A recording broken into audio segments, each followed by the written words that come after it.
Ça doit vraiment être une armoire gigantesque, pensa Lucie, qui continua d'avancer en écartant les plis moelleux des manteaux pour passer.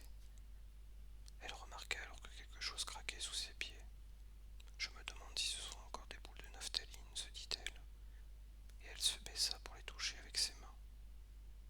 Mais au lieu de sentir le bois dur et lisse du plancher de l'armoire, elle sentit quelque chose de mou, de poutreux et d'extrêmement froid. C'est très bizarre, observa-t-elle, et elle fit encore un pas ou deux en avant. Un instant plus tard, elle nota que ce qui effleurait son visage et ses mains n'était plus de la douce fourrure, mais quelque chose de dur, de rugueux et même de piquant. Tiens, on dirait des branches d'arbres, s'exclama Lucie.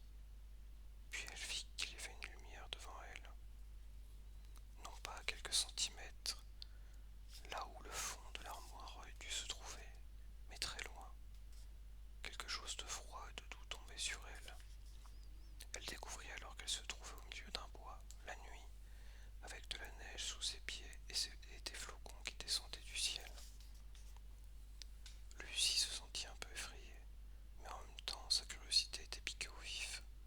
Elle jeta un regard en arrière, par-dessus son épaule, et là, entre les sombres troncs d'arbres, elle put encore discerner la porte ouverte de l'armoire, et même entrevoir la pièce vide où elle s'était mise en route.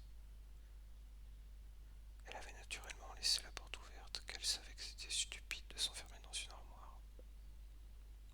Apparemment, il faisait encore jour là-bas.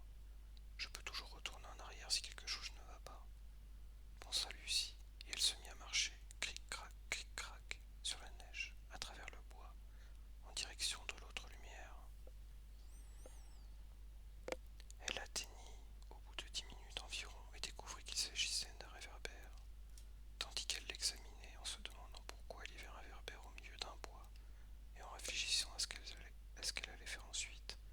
Elle entendit un crissement de pas venant vers elle, et peu après, un personnage très étrange sortit d'entre les arbres et apparut dans la lumière du réverbère.